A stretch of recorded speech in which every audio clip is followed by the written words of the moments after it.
श्रीपाद श्रीवल्लभत्वं सदैव श्रीदत्तास्मान् पाहि देवाधिदेव। भावग्राह्य क्लेशहरिं सुकीर्ते घोरात् कष्टात् दुद्धरास्मानमस्ते। त्वं नो माता त्वं पिताप्तोऽधिपस्त्वं त्राता योगक्षेमकृत् सद्गुरुस्त्वं। त्वं सर्वस्वं नो प्रभो विश्वमूर्ते घोरात् कष्टादुद्धरास्मानमस्ते। पापं तापं व्याधिमाधिं च दैन्यं भीतिं क्लेशं त्वं हराशु त्वदन्यम्। त्रातारं नो वीक्ष्य ईशास्तजूर्ते घोरात् कष्टादुद्धरास्मानमस्ते।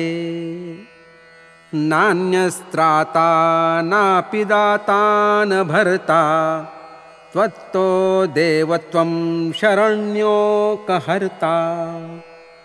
पूर्वात्रेयानुग्रहं पूर्णराते घोरात् कष्टादुद्धरास्मानमस्ते।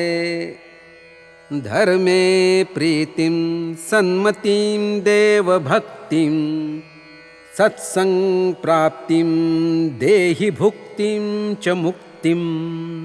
भावासक्तिं चाखिलानन्दमूर्ते घोरात् कष्टादुद्धरास्मानमस्ते।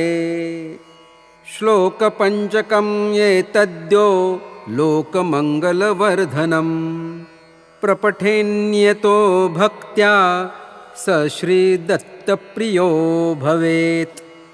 इति श्रीवासुदेवानन्दसरस्वती स्वामी विरचितं घोरकष्टोद्धरणस्तोत्रं सम्पूर्णम्। अवधूतचिन्तन श्री गुरुदेव दत्त।